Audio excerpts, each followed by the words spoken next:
Good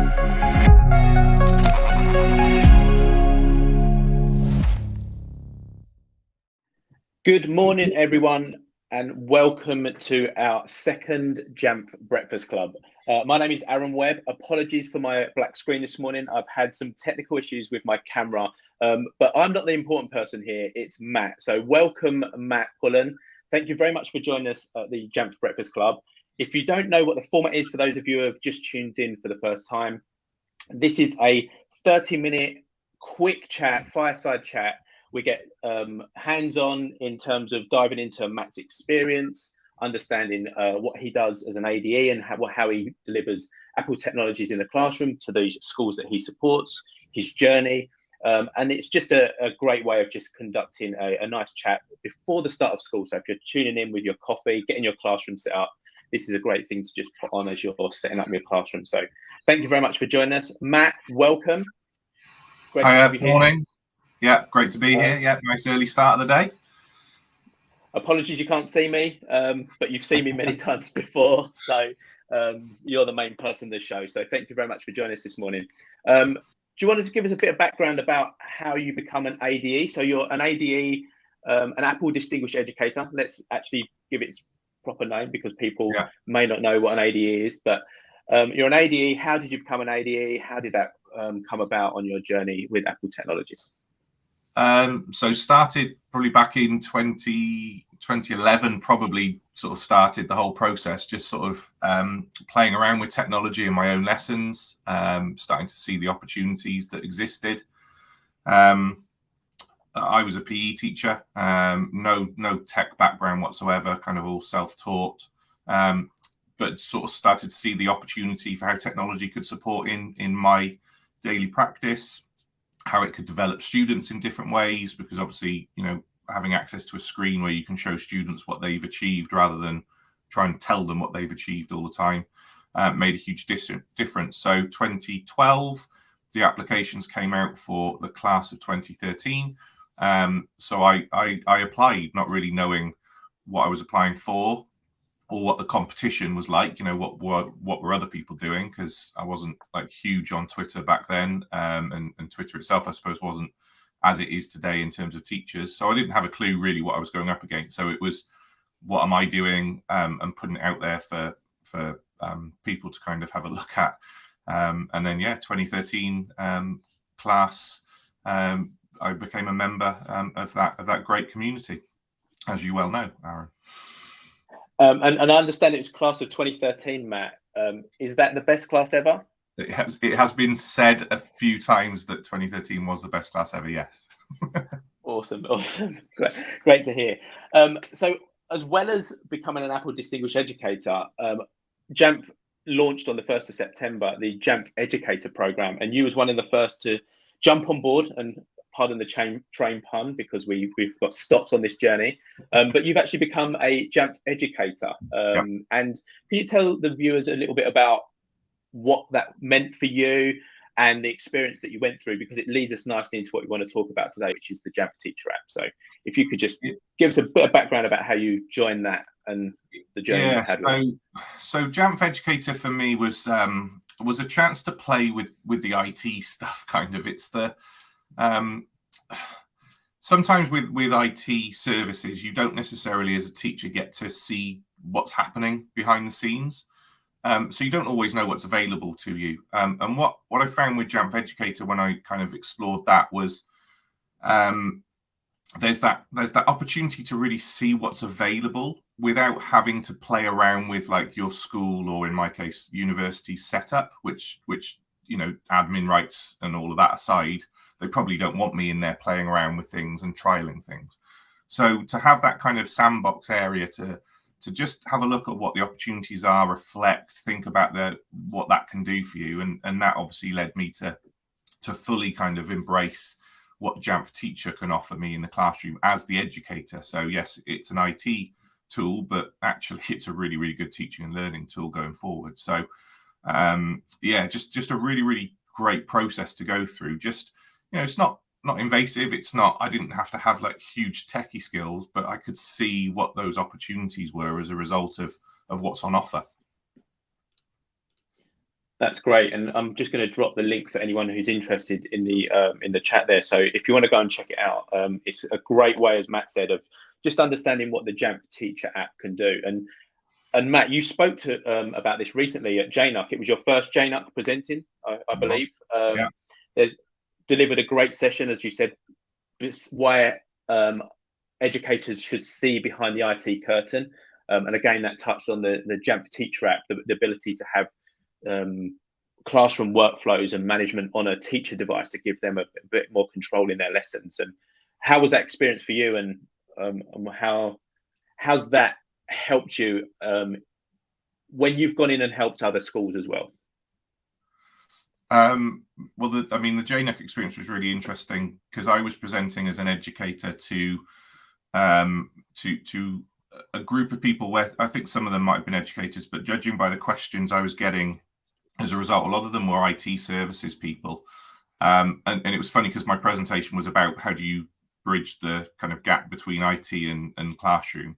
And lots of the questions kind of coming back with, I kind of get it now. I kind of get why I probably need to go and sit in a classroom for 30 minutes as an IT technician to go and actually see what people are doing with the stuff that I give them. So that was a real kind of eye opener for me, and I suppose a real success for that presentation, because that was kind of what the presentation was aiming to do. I assumed I would end up talking to more teachers, but it actually seemed that it was more of the IT technicians that kind of really engaged in that conversation. I suppose teachers probably just agreed with what I was trying to say, and IT technicians probably saw something that they hadn't considered before. So that was really good. And the whole idea of that presentation was to get teachers to talk to IT people to say, what can you do for me? Because this is the problem I have in the classroom.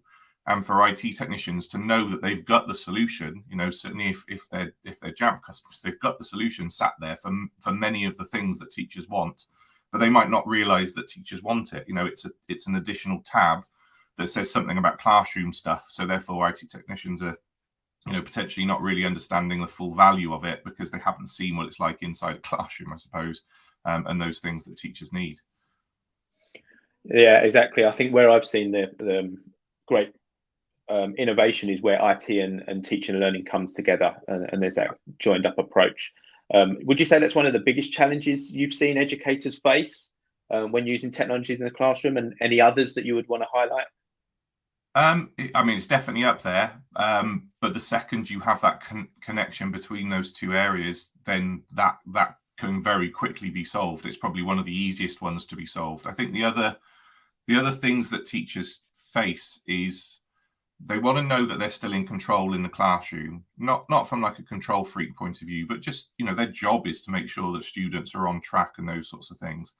There's a fear factor of technology because there are so many distractions. There are so many things that students could do that teachers might not be aware of. So that is one of the issues. And again, we know that Jamf Teacher will be able to support people with that. And then there's also that whole idea about distractions and students facing the opportunity to be able to go off at a tangent because they have got a device which is a window to the world. They could suddenly go off and tap on a different app or go onto a website and then suddenly, go down a rabbit warren of all other things. And teachers only have so much time with students. And so it is that kind of, I want them to kind of explore, but at the same time, I want them to have kind of a guided path that I know they're not just going to suddenly go and read about something which is completely irrelevant to the learning that we're doing at the moment. And I think that, again, is something which causes teachers issues in the classroom, that takes away the creativity when it comes to use of IT, because the fear is there to think, yeah, but what if they do go off, and what if they do get themselves in all sorts of trouble, and then it becomes an IT lesson as opposed to the geography lesson, for example, that they might be teaching in the first place. Yeah, I agree. This in terms of those people who are tuning in and not familiar with Jamf Teacher, what would be your sort of go-to workflows that it offers that can really aid a really productive environment when using iPad and Mac in the classroom? I think personally for me, it's the fact that I can set up lessons in advance. And by that, what I mean is you can You can stipulate what apps are on the device, for example, so you can app lock and have specific applications. Now, where that makes a huge difference is, I mean, I'm all for choice in the classroom. So this is going to sound like I'm almost contradicting what I just said. I think choice is a fantastic thing.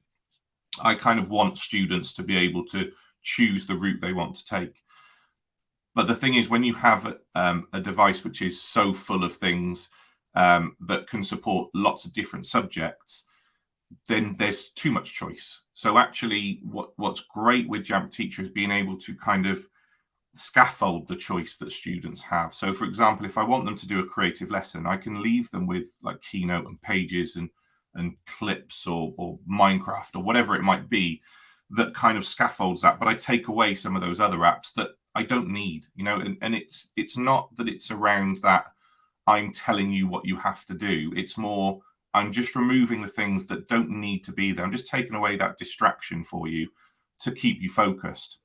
And I think that makes a huge difference. And then the same can be done for you know, the internet, etc. So specific websites. So yes, you've kind of got free reign of the internet, but I'm actually going to limit it to maybe 6 or 7 websites that I think would be really, really useful for you, but you go and explore the right one for you. And they're the things I think that make that instant difference in everyday teaching. You know, no matter what I'm doing, I think that's something which I can easily do. The other thing is, because I can have multiple lessons, I can just set different types of lessons. So I can have a creative lesson which stipulates certain apps. I could then have a research lesson which stipulates certain apps. And all I need to do as a teacher is just kind of select it at the start of the lesson and then kind of allocate it to the students' apps, and then I'm done. I don't have to, there's not a huge amount of pre-planning done once I've kind of already put in place those lessons.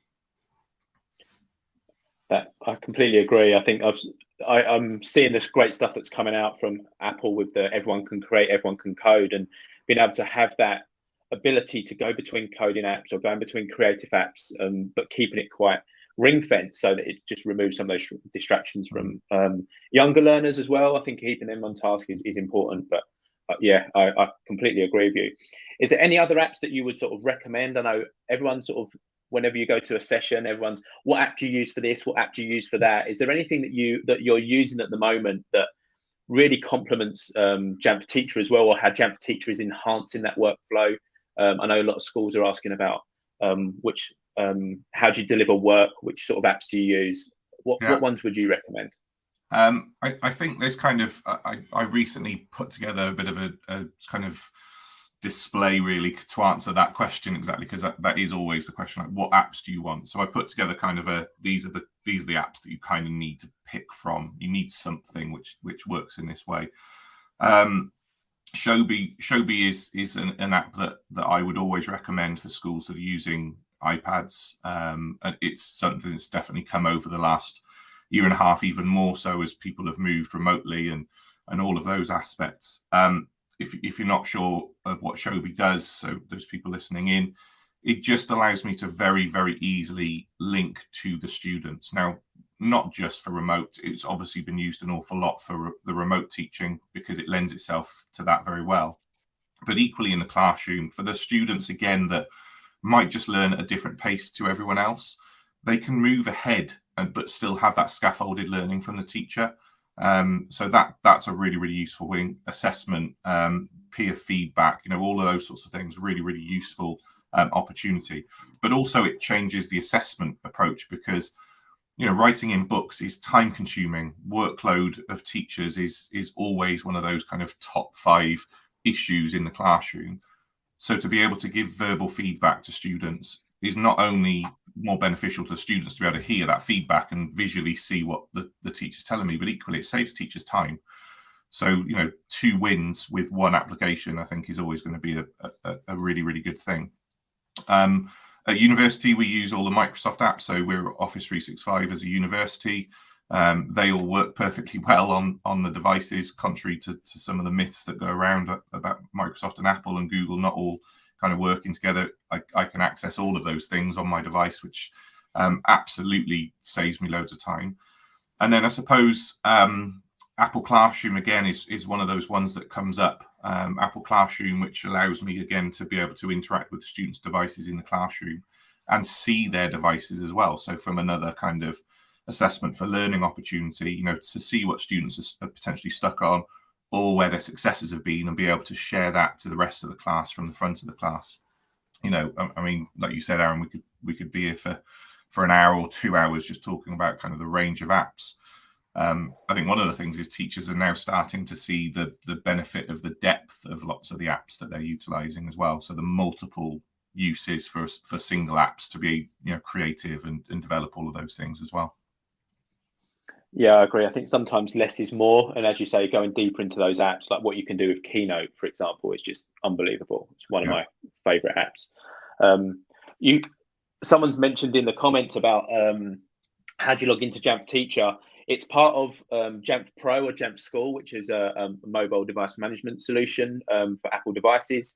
Once you've got it, it's free. And as you mentioned, Shobi, we've got great integrations with Shobi as well. So really enhancing what that looks like for the student and that end user experience of being able to log in quite seamlessly as well through the integrations that we've got through our marketplace. So it's definitely worth checking those out as well. I know you come from a high ed background. Would you say that Jamf Teacher has a place in high ed as well? Yeah, absolutely. I think the more higher education establishments that are going one-to-one, and this isn't to be disparaging about any person in higher education, but not all educators in higher education come from a K-12 background. So I was a secondary school teacher, so I've kind of experienced the real need for something like this. And at the age of 19, students they're not suddenly mature to the point of I'm not going to do what I shouldn't be doing and those sorts of things, or I suddenly know how to use technology because I'm of that age. And again, I think there's the fear sometimes that if I kind of allow students to have mobile devices in a lecture theatre, which is a bigger place again to be able to monitor that. We're not talking class sizes of 30. Sometimes, well, not so much post-pandemic, but before the pandemic, class sizes of 100 plus. You can't see what everybody's doing on their devices. So how do you support them with that? How do you help the student who is not 3 rows back, but they're 23 rows back? So actually having something like Jamf Teacher just really simplifies that whole setup in a room. But equally, I suppose we have gone very much hybrid now. We were sort of hybrid before. We're very much hybrid now. So being able to actually do that remotely as well, to be able to support students when they're at home, because they don't always ask questions in the chat window on things like this. So how do you support them? Well, if you can scaffold it for them, it helps in lots of other ways as well.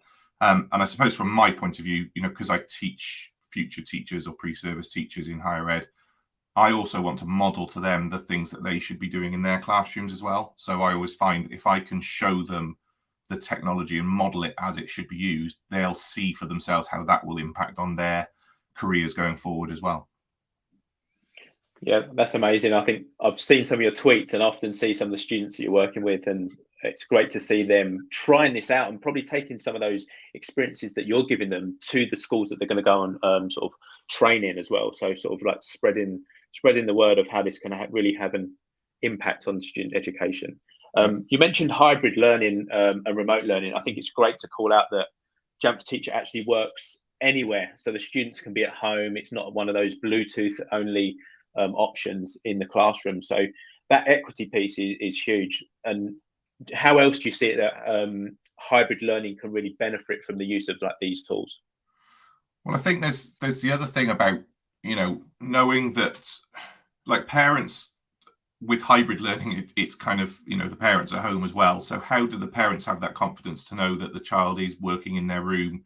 They might be working from home as well. So knowing that they're secure and safe online, even though they're at home, is a really, really useful thing as well. So being able to if parents know that you've set their device, if they're in that one-to-one environment, to allow them to just use the apps that you're using for school, the parents know that they're not going to suddenly go off and play on games, or they're not going to suddenly go off on YouTube and do things that they shouldn't be doing in the lesson, because I've got the confidence that the teacher is able to scaffold that from home as well. So that makes a huge difference.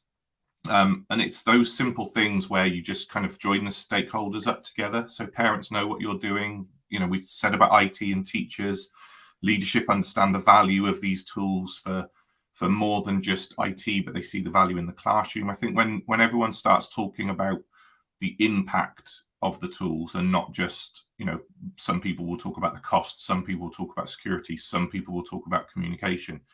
When everybody talks about all of those things together, it adds that value.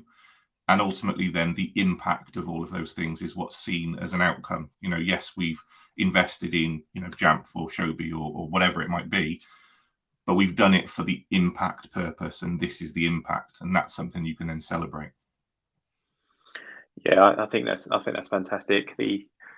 I see that it goes beyond just like that hybrid learning model sometimes, whereas a student might not be able to get into school for a particular day, but if they've got a device at home, they are not going to miss out on anything. So I think this is great to talk about these kind of situations as well. I'll add to that actually, and this is one of those things that like you said isn't hybrid. So I remember talking to a school in Jersey, what would have been about 6-7 years ago now. So that kind of predates the pandemic. And I was talking to them about their one-to-one provision that they were giving, as in one-to-one support provision they were giving to a student who couldn't be in the classroom with everybody else. So they had a one-to-one support teacher. They would take them out. They would go to a separate room.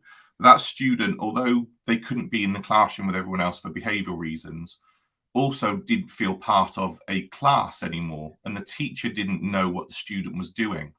So we actually introduced Shobi to them as a tool to really make sure that they all existed in a class and the work the student did existed in the same place as the work for everyone else, and the teacher could interact with it and give feedback on it. And that's not hybrid as we think of it now, but at the time it was technology making sure that even if you weren't physically in the room, you were still physically part of that group, and that has a huge well-being impact on students as well. So that is an opportunity going forward, isn't it? Of how do we use a tool to keep everyone together, even if we can't all be together at the same time? And I'm not the person who's saying that there's no more snow days in the UK, but there's probably going to be any more snow days, right? Because now we have those tools that will enable us to carry on doing it. So no more snow days. That gets branded quite a lot in the US as well. Not my opinion, by the way. And the great thing is that you can obviously create subgroups within that as well, like you can do in Apple Classroom. So if you've got a set of students that are going to be focused on something different or a different set of apps, or you actually want to enable a few more websites for them, like you said earlier, that differentiation is massive in the classroom, and Jamf Teacher really supports that. Yeah, and differentiation by personalization as well, isn't it? It's not about necessarily having to plan for 30 individuals, but you can plan for 30 individuals' opportunities, right, to be able to kind of move them where they feel they need to go. And I was doing a session just this week in university about this very thing, about personalization of learning and how you can use technology to really differentiate down to those fine kind of elements of individuals' needs and individuals' preferences or whatever it might be, to make sure that there's no ceiling on anything you ever do in the lesson, because you can always unlock that next stage really, really easily. Whereas the traditional route of differentiating through resource creation means that sometimes you might not have created enough resources for the amount of students that want to go to that next step. So therefore you have to go and photocopy and all of those things. And actually technology can kind of blur that line a little bit to allow that personalized approach to learning. So yeah, I think I'm nodding along. You can't see me, but yes, I am nodding along to everything you're saying. And then you mentioned the word photocopier, and I just sort of like curled up a little bit. I think if we go back to one of those first questions, what's the biggest barrier to teachers? Well, I think photocopier comes in there, and this is where iPad and digital learning really, really helps and saves time, cost effective as well. So I know we're coming to time. There's loads of questions in the chat, so I just want to run through some of those. I know we've mentioned Apple Classroom a lot. Yep. I just want to highlight that obviously Jamf Teacher and Apple Classroom is they're working in companion with each other. So it's not one or the other. There's different workflows, and although Jamf Teacher can't see a screen, it can start a remote class, and Apple Teacher does that great of being able to view a student screen. I know many schools that have that displayed on a board even, so they can see students work and what's going on and share best practice and great learning. But Jamf Teacher doesn't view the screens, but it does offer other abilities to lock into multiple apps, as we've discussed earlier. And they complement each other, right? There's no extra setup really as such, because what you do in Jamf kind of mirrors into Apple Classroom and mirrors into Jamf Teacher. So it's not anything extra. It's just, again, it goes back to choosing the tool that you need. And if that is Apple Classroom to see their screens or Jamf Teacher to set a lesson, restriction profile, that it's just a couple of taps. It's not an extra thing to have to set up. So. Exactly. And one thing that someone asked is that, do you need managed Apple IDs to use Jamf Student or the Student app on Jamf Teacher? No, you don't, which is a great thing about Jamf Teacher, is that you don't need to have those managed Apple IDs. Managed Apple IDs are fantastic. They offer so many benefits for those using Apple technologies in the classroom, but you don't have to have them. So you can actually try this and use this without having to have that. It's just a device that's allocated in your Jamf School or Jamf Pro instance. So there's another question here. I don't know if you'll be answering this, Matt, but do you know when the next intake of ADE will start again? Well, there's no insider knowledge here, unfortunately. The general pattern is that announcements tend to come out around kind of Christmas time to the new year. Obviously, with the pandemic, things have changed quite a bit. So there wasn't an intake when there was due to be one in I don't even know, 2021. So it should be a class of 2021, I guess. So there wasn't one then. So there might be a class of 2022, but don't hold me to that. Just go onto the Apple website and look for the Apple Distinguished Educators, and there is a box in there that you can kind of put your emails in, and they'll keep you up to date on things. But yeah, I don't have any insider knowledge on that at all. So. And then, what tips would you recommend for any teacher looking to start using Jamf Teacher in their classroom? I think we've mentioned it already. Like, if you can get into Jamf Educator to just try and play with it to see what it can do without the fear of. I think the one thing that can hold people back sometimes is thinking that because it works by using students' devices, etc., and having all of that set up, that you have to kind of play with it in a live scenario, which means you're in the classroom with your students, and that can be quite intimidating. So go get into Jamf Educator and see what it can do in that safe environment. The other thing with Jamf Educator is it kind of builds on the reflection. So it's not like literally just a sandbox where you push buttons and see what happens. There are little activities which talk you through why you would push certain buttons, etc., and a chance for then that reflection. It also, if you need to have that discussion with IT about why you should have Jamf Teacher, allocated to your devices, you go with an empowered conversation to say, this is what it will do, and I understand its concept. It's not like just another app request. There's a real function and purpose behind why you're asking for it, but it's based on the fact that you will have gone through the Jamf Educator program to fully understand all of the things that it can bring to that classroom. So I think that's definitely what I would suggest, because it's, like anything, we learn through playing with things, and that's a really, really safe environment to play in. Yeah, I think the fact it's also got two tracks, you've got one for educators and one for sort of ed techs to help facilitate how you would roll this out in a school, because sometimes obviously that's another thing. The pockets of innovation are fantastic, but how do you spread this wide across the school? So that ed tech track with resources to help run twilight sessions, staff sessions, any sort of ongoing professional development sort of conversations and events that you might want to run in school, there's some resources in there to help.